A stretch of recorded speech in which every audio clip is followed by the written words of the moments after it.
اما بعد فاذکرونی اذکرکم واشکروا لی ولا تکفرون صدق اللہ العظیم۔ ذکر شکر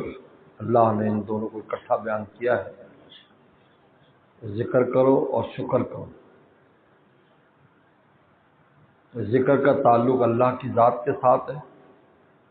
اور شکر کا تعلق اللہ کی نعمتوں کے ساتھ ہے۔ اللہ کی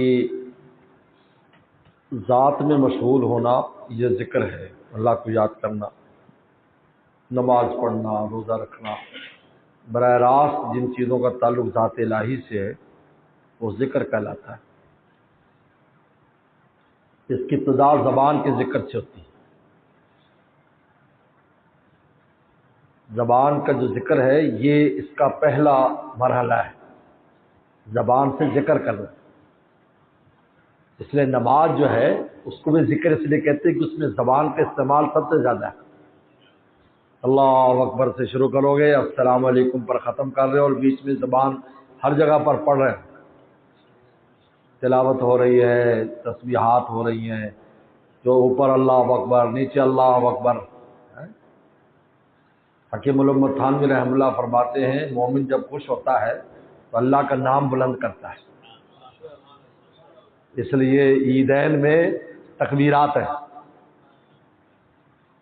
عیدین میں اگرچہ چھوٹی عید میں عام تکبیر نہیں ہے، لیکن خطبے کے اندر تکبیرات بڑھا دی، نماز میں بھی بڑھا دی، سب کر اللہ اکبر، تین دفعہ اللہ اکبر اللہ اکبر۔ اور جو بڑی عید ہے اس میں تو 5 دن تک تکبیرات کہنی، ہر نماز کے بعد تکبیرات۔ تو فرماتے تھے حضرت تھانوی رحمۃ اللہ علیہ کہ مومن جب خوش ہوتا ہے تو اللہ کے نام کو بلند کرتا ہے، توحید کو بلند کرتا ہے۔ بس ایک ہی ذات ہے جس کے ساتھ ہماری خوشیاں وابستہ ہیں۔ اگر وہ خوش ہے ہم خوش ہیں، اگر وہ خوش نہیں تو پھر کوئی خوشی نہیں۔ جو تو میرا تو سب میرا، یہ سارا جہاں میرا،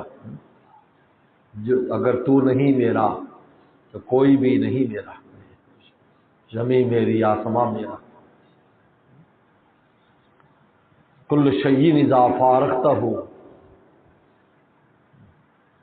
لہو عوض، ہر چیز جو آپ سے چلی جائے اس کا عوض ہے،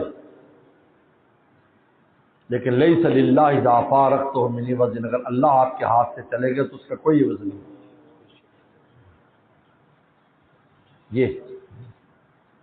یہ ذکر ہے۔ تو پہلا مرحلہ ہے زبان سے ذکر، دوسرا عملی ذکر، عمل۔ روزہ رکھ رہے ہیں آپ، کچھ نہ دن بھر کچھ بھی نہ پڑھے، زبان سے روزہ ہو گیا، اپنے عمل سے اللہ کو یاد کر رہے ہیں۔ آپ کھا کیوں نہیں رہے؟ یہ اللہ نے منع کیا۔ پیتے کیوں نہیں؟ اللہ نے منع کیا۔ کیوں نہیں کر رہے؟ اللہ نے منع کیا۔ لے روزہ نام 3 چیزوں کا ہے، انسان نہ کھائے نہ پیے نہ اپنی جنسی خواہش کو پورا کرے، اس کا نام روزہ ہے۔ اگر وہ کوئی ذکر اذکار نہ کرے، کچھ بھی نہ کرے تو روزہ ہو جائے گا، فرضیت پوری ہو جائے گی روزے کی۔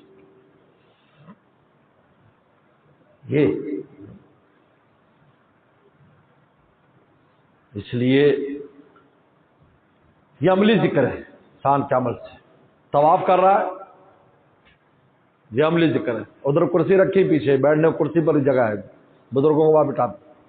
پیچھے کرسی ہے وہاں بٹھا دو۔ جو کرسی پہ بیٹھنا چاہیں جگہ بنی ہوئی ہے، تکلیف ہے گھوڑے میں بیٹھنے میں، کرسی پر بٹھاؤ بزرگوں کو۔ طواف کر رہا ہے، اپنے طواف جو اللہ گھر کی گرد گھوم رہا ہے یہ اپنے عمل سے اللہ کو یاد کر رہا ہے۔ عمل بتا رہا ہے کہ یار یہ کسی کی یاد میں گھوم رہا ہے، ایسے نہیں تھوڑی گھوم رہا، یہ کسی یاد میں گھوم رہا ہے۔ احرام باندھ رہا ہے، احرام خود احرام کا نظر آنا دلیل ہے کہ یار یہ کسی کی وجہ سے اس نے پرتعیش کپڑے چھوڑ کر 2 چادروں میں پھر رہا ہے، یہ کسی کی سرگردہ ہے، کسی کی محبت میں۔ یہ عرفات اس میں جو انسان ذکر کرے دعا، بہت ظاہر چیزیں ہیں، اس لیے وہ مسنون ہے۔ صحیح کر رہا ہے، صفا مرمہ میں بھاگ رہا ہے، وہ یہ عمل سے بتا رہا ہے، اللہ عمل سے یاد کر رہا ہے مولا کو، اس کا عمل بتا رہا ہے۔ یہ اعضاء کا ذکر کہلاتا ہے کہ اس کے اعضاء مولا کو یاد کر رہے ہیں، اپنے عمل سے بتا رہا ہے۔ نماز میں بھی رکوع سجدہ کر رہا ہے، دیکھنے والا کہہ رہا ہے، اگر وہ نہیں سن رہا اس کی زبان کے ذکر کو دیکھ رہا ہے، یار یہ کسی کو راضی کرنے کے لیے سارے کام کر رہا ہے۔ یہ حضرات صحابہ اکرام کی نمازیں دیکھ کر لوگ مسلمان ہو جاتے تھے کہ یار یہ جو کر رہے ہیں نا، یہ واہ کسی کے بس، کسی کے ساتھ کسی کو راضی کر رہے ہیں۔ ان کو عمل بڑا پسند اچھا لگتا تھا لوگ، یار یہ دیکھو یہ کیا کر رہے ہیں۔ یہ امریکہ میں واقعہ ہوا، امریکہ میں واقعہ ہوا کہ وہ مسلمان نماز پڑھ رہے تو کچھ ماڈرن قسم کی لڑکیاں انگریز وہ ادھر گھوم رہی تھیں، انہوں نے کہا یار یہ کس قسم کی ورزش ہو رہی۔ ان کے ذہن میں تو یہ تھا کہ شاید کوئی کلب ہے جس میں کوئی ورزش کرا رہا ہے، آگے ایک صاحب لگے ہوئے پیچھے ماسٹر جو ہے نا ورزش کرا رہا ہے۔ تو پیچھے ایک جگہ پر جا خواتین تو انہوں نے بھی اسی طریقے پر اٹھ بیٹھ کی، کچھ پتہ نہیں، کچھ نیت نہیں، تو ان کو بڑا سکون محسوس ہوا، یار یہ عجیب ہے۔ اور ورزشیں تو کرتے تو جسم کو فائدہ ہوتا ہے، لیکن اس کی نقل میں دل کو فائدہ ہو رہا ہے، ایک نئی ٹیسٹ، یہ عجیب بات ہے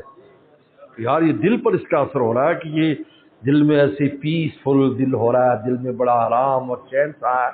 اگلے دن پھر پہنچ گئی، کس ٹائم ہوتی ہے ورزش؟ ان کے پریکٹس والا ٹائم ہوتی ہے، پھر پہنچ گئی عورتوں کے حصے میں، پھر وہ جناب انہیں کی طرح کر رہے ہیں، پھر انہیں محسوس ہو رہا ہے۔ پھر انہوں نے کہا بھائی یہ پوری طرح کس طریقے پر تم لوگ کچھ اور بھی کام کرتے ہو اس میں؟ تو انہوں نے کہا بھائی اس طرح مسلمان ہو کر یہ وہ ہے، بس دروازہ کھل گیا، خیر ہمیشہ کی راحت اور سکون میں داخل ہو گئے۔ اس لیے کہ جن کی منزل جنت ہے تو جنت کی ہوا بھی سے اس کو محسوس ہوگی، چاہے کبھی کبھار آئے لیکن پتہ چلے گا۔ انسان مریض آ رہا ہو اور راول پنڈی میں گرمی پڑ رہی ہے، تو اس دور کی بات کر، ہم اسٹوڈنٹ ہوتے تھے اور بسوں میں جاتے تھے، اتنی شدید گرمی، لیکن جاتے تھے تو ٹھنڈی ہوا لگی، یار مری قریب آ رہا ہے، مری قریب آ رہا ہے۔ یہ دلیل ہے کہ آگے جو آنے والی منزل ہے بہت ٹھنڈی، اس لیے مومن کا جو آگے آگے زندگی بڑھتی جاتی ہے اس کا چین سکون میں اضافہ ہوتا جاتا ہے، کیونکہ وہ جنت کی جانب جائے، اس کو آخر جنت میں جانا ہے، جیسا کیسا بھی جائے گا تو جنت ہی منزل جنت۔ تو یہ دیکھیے عملی ذکر جو ہے یہ عملی ذکر ہے کہ انسان کا عمل ایسی عبادات دے دی جس میں عمل ہے، قول نہیں ہے۔ روزے میں کوئی قول نہیں ہے، کچھ نہ کرے بس نیت کر لے روزہ ہو گیا۔ طواف میں کوئی قول نہیں ہے، یہ ساری ظاہر چیزیں ہیں جو ہم اس میں پڑھتے ہیں، وہ اس کی قیمت بڑھانے کے لیے کرتے ہیں۔ جس طرح گوشت کی یخنی بنائی جائے، آپ کچھ نہ ڈالو بس نمک ڈال دو تو بن جائے گی، اب اس میں مرچ مسالے سارا کچھ ڈالیں گے تو آپ اپنا ٹیسٹ بڑھانے کے لیے کر رہے ہیں، ورنہ وہ تو پک جائے گی، تو گوشت سے بھی پک جائے گی۔ اور تیسرا ذکر انسان کا دل ذکر کرتا ہے کہ دل مولا کو یاد کرتا ہے، دل یہ اللہ کی طرف متوجہ رہتا ہے ہر وقت، اس کو ادھر متوجہ رکھتا ہے آدمی، ادھر ادھر نہیں جانے دیتا،